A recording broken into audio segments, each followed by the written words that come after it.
Calibrating cybernetics. Talk to him now. AT, Andre. Come on, Dre. Yep. Trippin with Let's Go. Woo! Trippin with Theobold. What's your name? Theo so bold. Yeah. Driggity. Let's go. Trippin with Theobold. Trippin. What are we doing? Trippin with Theobold. Come on, Dre.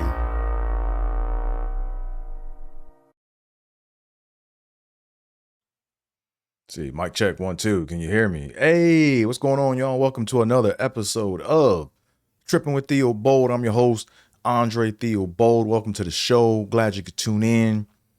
Had to change up the setup a little bit. Hope you liked it. Hope you like it.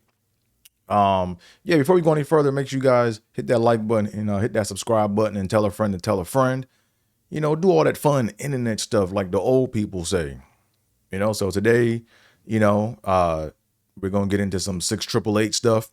But before we do, you know how we do over here in Trippin with Theobold land. We gotta get started with the tongue twisty. See, I'm already tripping up right now. All right. So, as you guys can see, I'm in Theobold Studios where we do it ourselves, aka do it yourself productions. So, without further ado, let's go ahead and get into the tongue twisties. All right. So you guys can read along with me, or you can watch me struggle. The choice is yours. You always have a choice over here in Trippin with Theobold land. Okay, so here we go. Let's go ahead and get into it, man. So boom.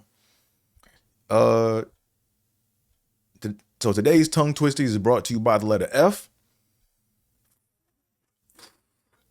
Let's get to it. All right. So here we go. Tongue twist number 1. Let's go. Floyd flings flapjacks. I think that should be flings, plural.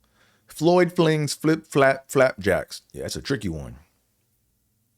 No, it's funny. I met a white dude named Floyd, man.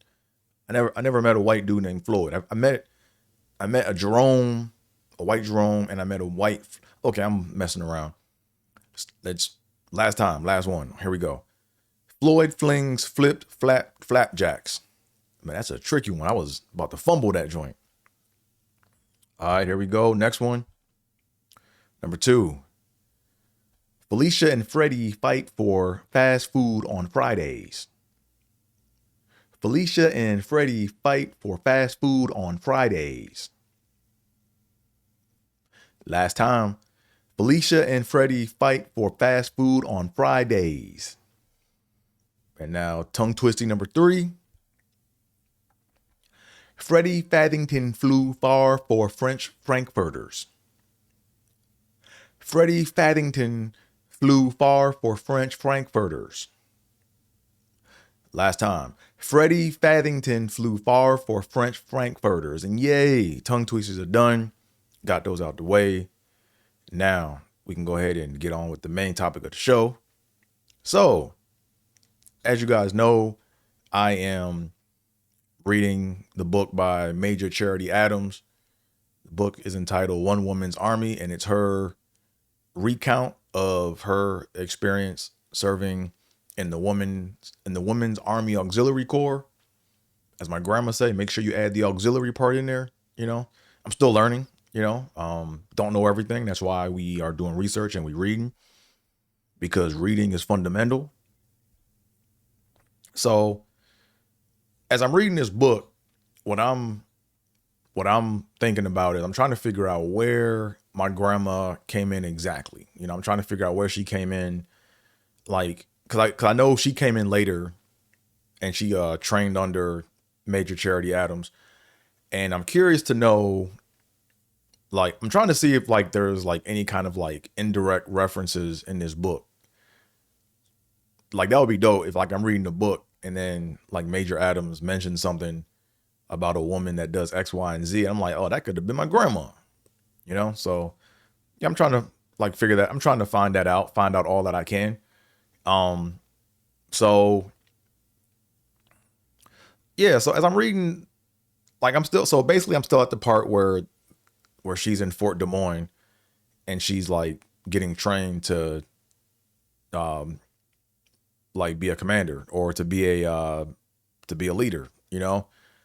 I don't know all the military terms or whatever, so pardon me, but you know, this is where she's getting trained to become the major Charity Adams that we have grown to know, right? So anyways, one thing I've noticed about, like, while I'm reading this chapter is I'm reading one thing I noticed is which to me is it's kind of obvious, but it's kind of like weird. But you know, the company officers that were training her were all white males, right? Now you would think that, you know, they would have instructed white women back in the day to be leaders, and then to have them train, you know, the incoming black women. But that's interesting. Like, I wonder why that was. I'm pretty sure there's an answer to it in a book somewhere that I haven't gotten to yet. But, you know, that's something that that's something that I'm thinking about, you know, like, were the white males, were they afraid that the women would unite, you know, and then usurp their power? You know, you never know. So that's something that was real interesting, you know, because she mentioned all of the people that like trained her and that she had to work, that she learned under, and they were all white males. You know, I just found that very interesting. You know, in the beginning, when she first got to Fort Des Moines, like, you know, the white women that were there, they were like they were there more like in a secretarial role, where they were, how should I put it? They were assisting the white male leaders. But anyways, like I said, I mean, it's just something I noticed. And then another thing too about my grandma real quick is, I was curious because I spoke to my mom about this a few weeks ago, and I was curious to know if my grandma read the book, and my grandma did not read the book, you know, because my grandma, you know, like when all this 688 stuff was kind of coming together, and when, you know, we came across all the powers that be that were making everything happen, my grandma was like well into her 90s, you know, and my grandma was a huge reader, man. Like, she read a lot. Like, back in the day, man, I remember when I was like a teenager or in middle school, my grandma would man, she would always get those thick romance novels, and she would bang that out in the day. You know, she would read them romance novels like it was nothing. And then I remember I used to have to drop her at Amvet to go drop off those books to go pick up some more books, you know. So my grandma was a big reader. Like, she read a lot, you know. I remember one day when I was young, I think this was before I could drive. My grandma, like, she was watching me at the time at the house, and then she had to go drop off the books at Amvet. And then she left the books on top of the hood of the car and drove, and then we saw the books just fly off in the back. And my grandma, my grandma had a hissy fit. But anyways, I'm getting sidetracked. But my grandma didn't read the book because of the timing of when all the 688 stuff started kind of coming around. And she as she got older, when I talked to my mom, my grandma stopped reading because, like, it was just taxing on her. Like, her eyes were always hurting. I think it was due to her eyes. Her eyes were always hurting. So she stopped reading, like, maybe, I'm not gonna say she stopped reading altogether, but she stopped heavy reading, or like reading like long-winded novels and stuff. Like, she stopped that maybe like when she was in her 80s, I think, you know. But anyways, I was just curious to know if my grandma read the book. She didn't, because it would have been fascinating to see what my grandma said, to say, nah, that's not true. That didn't happen like that. I know my grandma keeps track of everything, you know, and it would be cool to kind of, like, you know, have her it would have been cool to have had her cross check all that, you know. And it would have been even doper if my grandma could have made the tour, because that would have been, she would have been able to tell us everything, every last detail. But anyways, you know, let me go ahead and get back on. I feel like I'm kind of getting off track a little bit. So back to the book. One Woman's Army. One thing also I noticed too, in all this training and stuff that the women were going through when they were in the women's Army Auxiliary Corps was they had like a lot of combat, like they had like physical hand-to-hand combat training. You know, they had like I think they learned jujitsu and all this other. I think they learned jujitsu and different forms of like fighting styles and stuff. But nowhere have I read so far that they learned how to like use a weapon or learn how to use a gun. You know, it's like you would think, hey, if you're in the military, you're gonna learn how to use a gun. But in World War II, blacks didn't have guns, or they didn't have weapons like that, or they didn't use guns in war. Blacks didn't have guns in World War II. You know, they were in more of a setup type role where they would go to like the war sites and they would set up stuff before the fighting began and then maybe clean up afterwards, you know, but they weren't doing like the hand-to-hand combat, and they didn't have like the artillery in their hands, you know? So that to me is interesting, you know? And I'm going to get to the bottom of it. There's another book I got to read from this guy that we met when we were over in Normandy that had a novel about blacks from New Orleans that served in World War II. And I think he answers why blacks didn't have guns in World War II. So I'm really like I want a clear, concise answer as to why blacks didn't carry guns in World War II and why they weren't allowed, or what the whole story behind that was.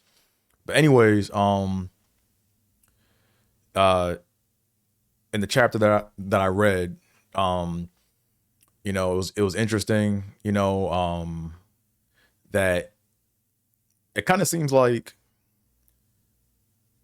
I don't want to say she got her hopes up, but basically, you kind of see that military life wasn't like real life and everyday life, you know, like it was more discipline, but it was kind of like they toned down the racism while they were there. I mean, there was still segregation, but they toned down like the racism there. But then when she went back home to go visit South Carolina, she was reminded quickly on that train ride back that, you know, that, hey, just because you have a uniform on don't mean you special. You know, you still black like everybody else, you know? So that to me was, like I said, I knew that. I mean, you kind of just knew based on the time period back in the 40s, like that's how things were, you know? But one thing I found interesting about this chapter that I read is how they organized the women, you know, that to me was very interesting, you know, because it seemed like everything was very, very scientific, very structured, you know. It was like all these different titles, all these different roles. And it kind of seemed like an experiment almost. It seemed like a well-crafted experiment based off everything I read, you know. It basically sounded like she accepted whatever was told to her. And she never said why things were the way they were. She just was like, hey, this is what it was. And this is just how things were, you know? With like, for example, with respect to all the units and how all the people came in and how they broke off into different groups and how they graduated certain people at different ranks, and or how they got their ranks. That was just the way it was. Like there was no rationale. And I guess that's just the military way, you know, like I know a lot of people in the military that are very disciplined, very rigid, but they don't really seem to know why things are the way they are. They just kind of like, hey, this is A, this is B, this is C. Okay, why is it ordered this way? I don't know. It's just A, B, C. Oh, okay, cool. See, me, I think too much. That's my problem. Like I ask questions about everything because there's a reason why things are being done. That's just how my mind works. But something else that I found interesting was when it comes to talking about positive things, she's descriptive and she kind of tells you how she feels a little bit, you know. But when it comes to something negative, she tells you the facts, but she doesn't tell you how she feels or why she feels that way. Like, you know me, I'm gonna tell you what I feel and why I feel the way I feel, about whatever. But in her case, it was like, when, like, for example, on the train ride back to South Carolina, when she tried to go into another cart, or another car, I think it was like where I think it was like a whites only cart. There was a guard there, and like he put his arm down and was like, "Hey, no, you can't come back here." Like she was like real forceful. But there was a white military guy, that was on the train, and he cussed the guy out, and then basically invited her back in that car, in that little diner area, and they sat and they ate or whatever. And she didn't really go into too many details about what they talked about, but she kind of just talked about how you got different. She basically kind of alluded to the fact that there was disagreements amongst whites, and whites didn't agree with everything, So the guy basically was saying, "Hey, you got your poor whites, you got these other whites or whatever," and then he basically was trying to say, look, basically all white people aren't the same.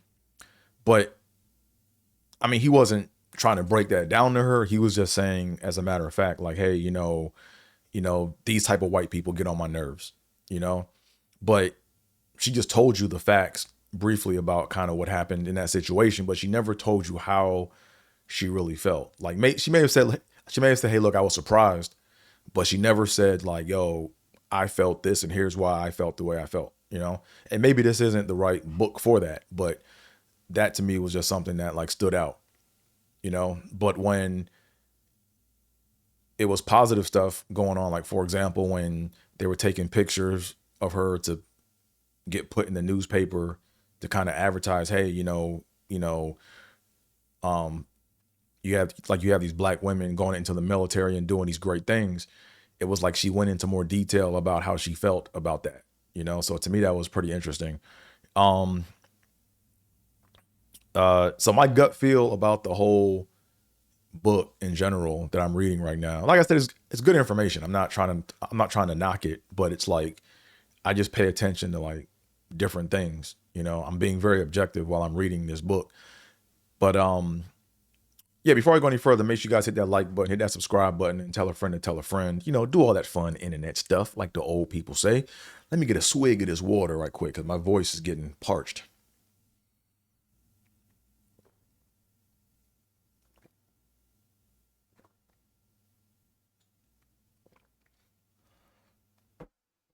Okay, I'm back. Well, I didn't leave, but okay. So right now I'm looking at my monitor right now, and I'm not looking at me on camera. So whatever. I'm being awkward. I'm being weird. This is Trippin with Theobold. We can do what we want. Anyways, last thought I had right quick was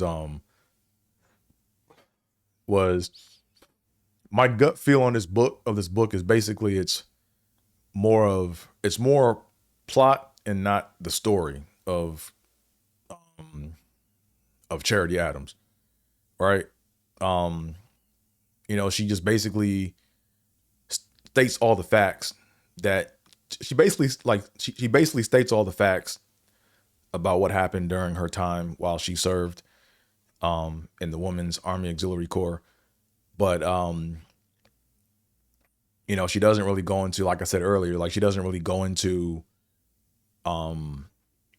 negative feelings or how she felt about certain things. It was like, I mean, yeah, she might say, yeah, I was excited about this. This was like a great opportunity to go do X, Y, and Z, but it never was, oh, when this white woman didn't want to wear the gas mask in our training after a black person, it made me feel like this because how could she come here and do blah, blah, blah, and blah, blah, blah, blah, blah, right? Like you didn't get that.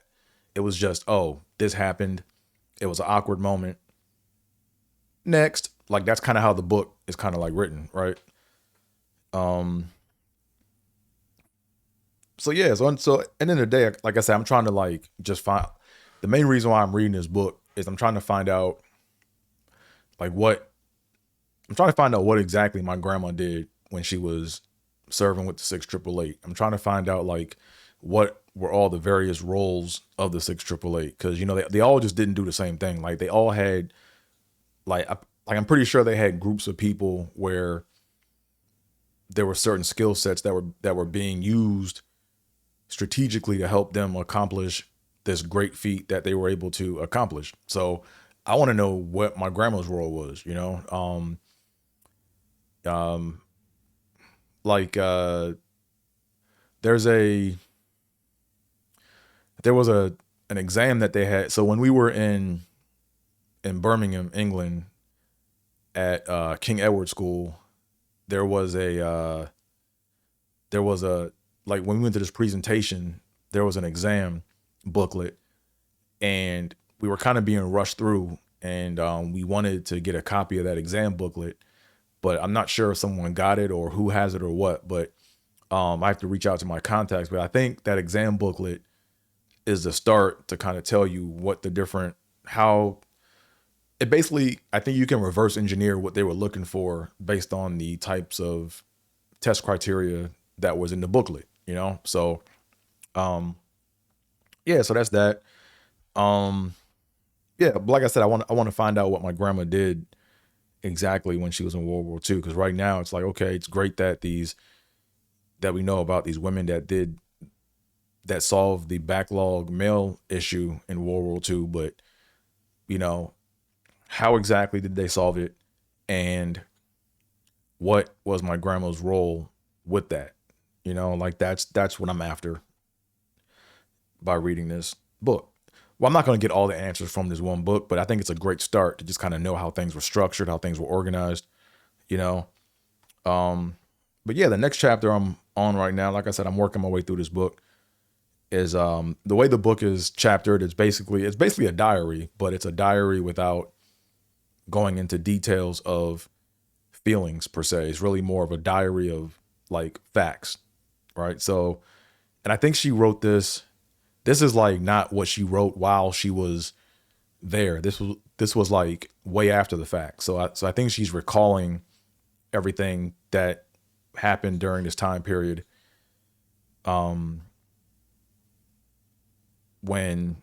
think she's recalling what happened during this time period at a later date, you know? So, the next chapter I'm on that I'm going to be working on is, January 1st through May 21st, 1943.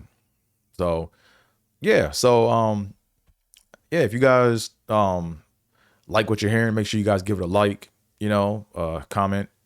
If you guys have any answers, hey, I'm willing to entertain answers to questions I might not have had. You know, you might say, "Oh man, that's easy, Dre. It's just boop boop boop boop boop." Okay, cool. Put it in the comment section. Let me know. Let's have a conversation about it. You know. But yeah, so make sure you guys like, comment, subscribe, do all that fun internet stuff, like the old people say. And yeah, I think we've come to a good stopping point here for now. So next episode, I will be breaking down and giving my reaction to January 1st through May 21st, 1943. But without further ado, thank you all for tuning in. And ba-deep. I'm out of here, folks. Peace. Yep.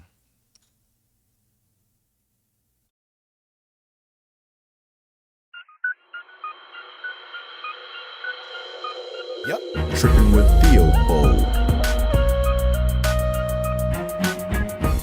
Let's go. Caliente. Trippin'. Yep. Trippin'.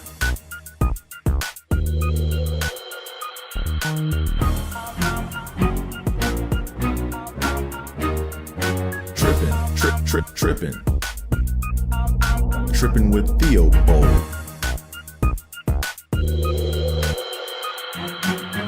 Trippin' with Theobold.